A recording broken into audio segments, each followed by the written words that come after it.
Return mean for the WNBA?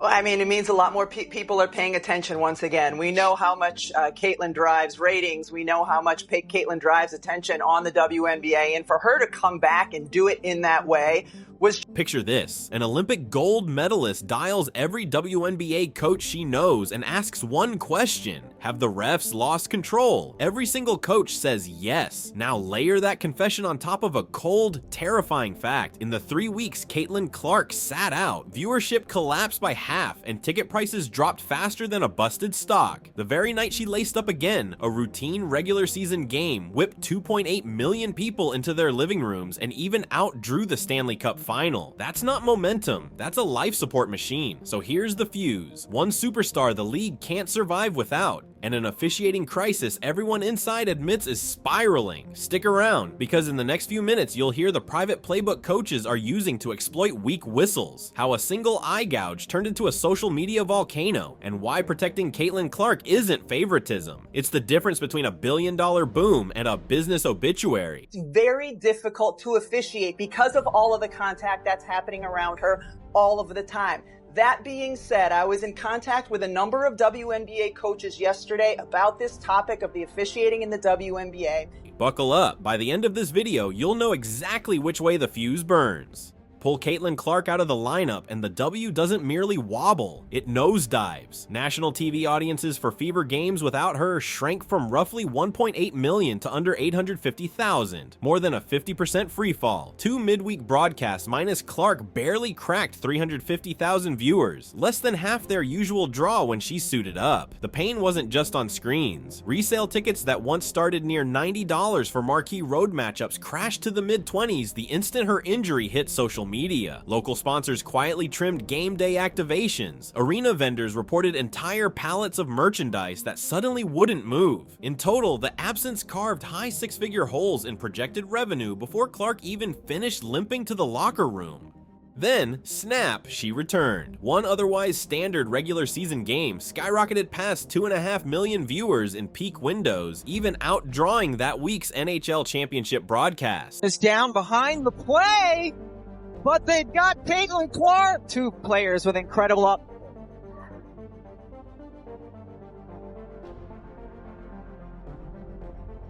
Clark, another long three. She's back. Ticket apps flipped overnight from clearance racks to bidding wars. By morning, marketing departments were reprinting projections and scrambling to add inventory. That dependency is breathtaking and brittle, because if a 3-week quad strain can wipe out half the league's audience, imagine what a season-ending hit could do. And that looming risk leads straight to the officiating crisis threatening to light the fuse. Connecticut versus Indiana was penciled in as a mid-season Commissioner's Cup grind until it detonated into a highlight reel of everything wrong with WNBA officiating. First came the claw. Rookie guard JC Sheldon raked across Caitlin Clark's right eye on a weak side curl, leaving the league's brightest star blinking through tears while whistles stayed silent. At the end of the first quarter, when she had that 38-second stretch where she drained deep three after deep three after deep three, I was just sitting there thinking, I've been around this league since 1997. I have never seen that in a WNBA game. Have we seen players go on runs? Of course we have, but not like that. Not where a couple of the three-pointers are from 30-plus feet. It was an exhibition by her.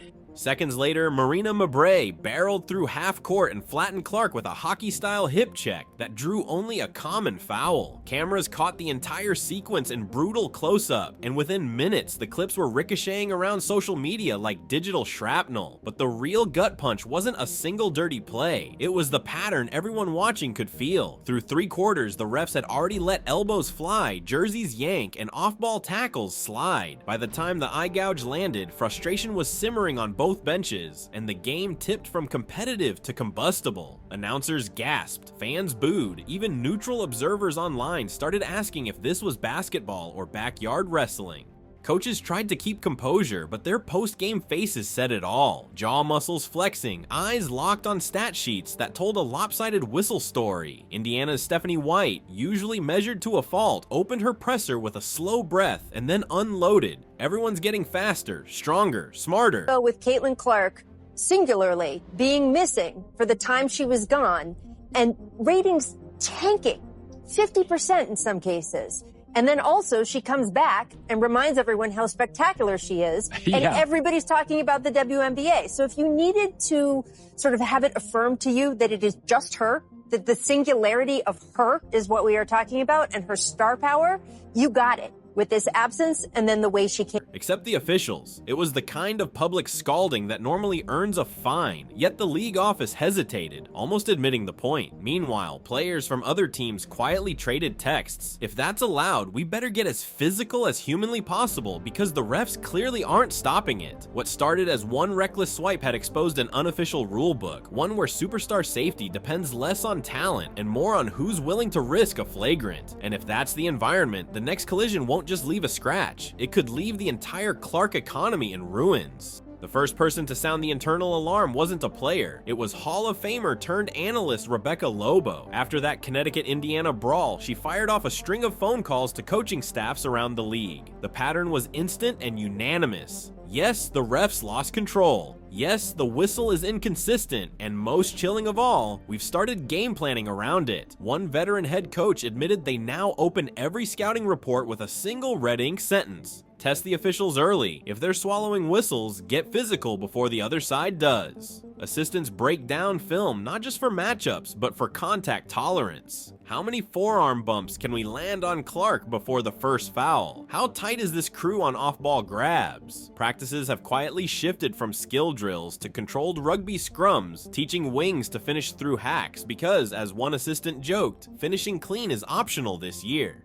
The consequences hit long before tip-off. Star scorers tape ankles twice, bruises show up at morning shoot-arounds, and rookies get stern warnings. Don't reach, but do rake an arm if you're beat. There's only a 20% chance it's called. That cynicism breeds a feedback loop. Refs hesitate, players escalate, coaches double down, and the product inches closer to chaos. Yet nobody dares complain too loudly in public. Fines are steep, and league brass insists the system is evolving, so they revolt in whispers, text chains, post-game hallway huddles, late-night Zooms where they swap stories of non-calls and quietly float the nuclear option. Bench stars and protests force the league's hand and pray the TV partners don't revolt first. Because every coach understands the brutal math. If a marquee name like Caitlin Clark goes down for real, the revenue floor caves in on all 12 franchises. That shared fear has forged an unlikely alliance. Rival benches united in panic, begging for a whistle they can trust. And while coaches vent behind closed doors, players and legends are starting to blast that frustration into the open. The day after the eye-gouge clip exploded, social feeds turned into a roll call of outrage. Cheryl Swoops broke her usual calm to warn that losing the whistle means losing the league. Candace Parker took the accountant's view, reminding viewers that star protection isn't favoritism. It's safeguarding everyone's paycheck. On-court voices amplified them. Sabrina Ionescu said she'd never seen referees laugh off a safety complaint until this season. And Natasha Cloud, sporting a fresh ankle wrap, blasted the 2 free throws a night myth that numbers clearly contradict. Legends sitting at home piled on. Lisa Leslie compared the moment to the NBA's bloody 1980s, when Larry Bird's broken face finally forced stricter flagrant rules. Taj McWilliams Franklin, famous for playing through stitched eyebrows, surprised everyone by siding with finesse over force, warning that HDTV replay leaves no room for old-school cheap shots. The fan response was just as fierce. Hashtags calling for a referee overhaul out-trended game, highlights 5-1, and clips of Clark's hits racked up 8-digit views while sponsors nervously refreshed their dashboards. The message was unanimous. Toughness is the W's DNA, but recklessness is a cancer. And as the noise reached fever pitch, one unlikely teammate was about to show exactly how backing Clark can flip the script from crisis to marketing gold. Chaos finally tilted in Indiana's favor when veteran wing Sophie Cunningham threw herself into the fray. Literally, one hard shoulder check on Clark drew her instant backup. Sophie squared up, pointed a finger at the culprit, and barked, "That's the last cheap shot tonight." Cameras caught every syllable. By sunrise, her TikTok had leapt from roughly 320,000 to over 1 million followers. Overnight, jersey orders surged so sharply the Fever's online store slapped a restocking banner on her size media stadiums, and a regional energy drink brand pushed a 5-figure offer into her agent's inbox before practice even started. Fans weren't just rewarding toughness, they were rewarding visible loyalty to the league's new engine. Cunningham's social feeds became a masterclass in compound interest. Each time she reposted a Clark highlight, her own engagement spiked again, proof that tapping into the Clark economy doesn't require dropping logo threes, just standing guard when the target gets hacked. By the next road trip, rival benches had clocked the numbers. Players usually ambivalent toward Clark suddenly helped her off the floor, exchanged half smiles, and, crucially, dialed back the extracurricular forearms. Why? Because the equation was now crystal clear. Protect Clark. Gain fans, gain sponsors. Even the most hard-nosed enforcers understand math that simple. For league leadership, Cunningham's overnight glow-up poses an unavoidable question. Will they bottle this positive feedback loop, rewarding allies instead of antagonists? Or let the chaos narrative keep eating its own revenue? The answer will determine whether Section 6's looming policy fork becomes a springboard or a trapdoor for everyone's bottom line.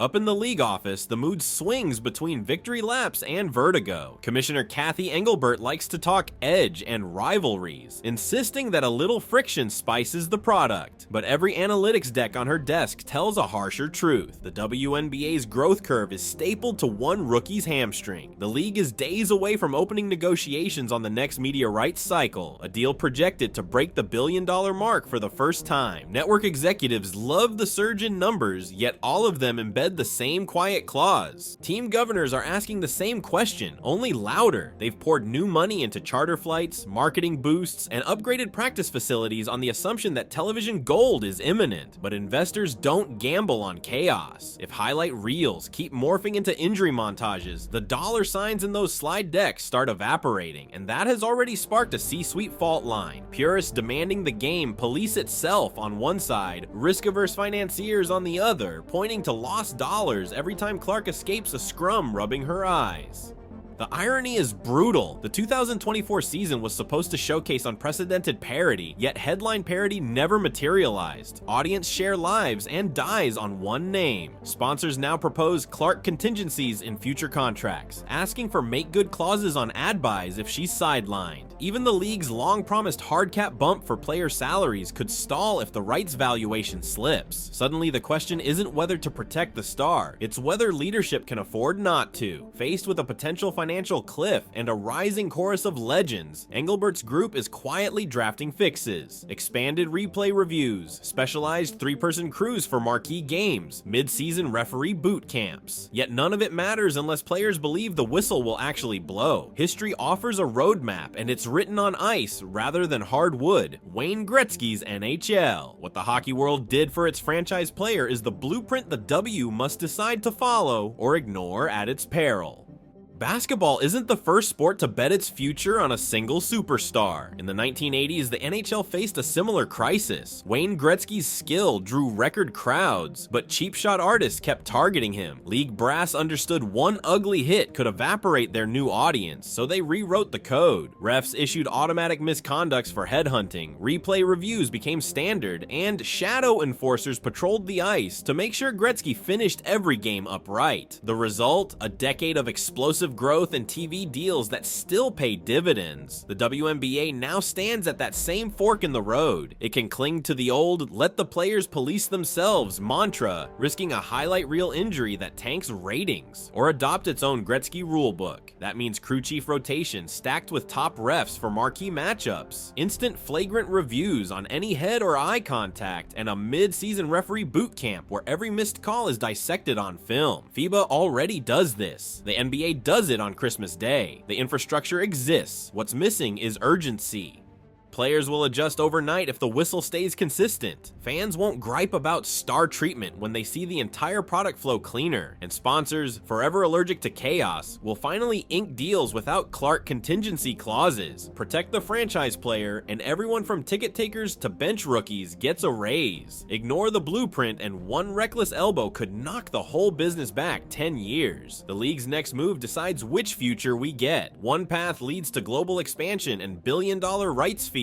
The other ends with highlight montages nobody wants to replay. The fuse is burning. Time to choose. Caitlin Clark's highlight reels have cracked open the biggest money window the WNBA has ever seen. But that glass is thin. One hard foul, one rolled ankle, and the ratings surge everyone's celebrating could vanish overnight. The remedy is simple. Tighten the whistle, let talent shine, and every revenue column keeps climbing. Ignore the warning, and this golden era ends before it truly begins. Which headline do you see coming first?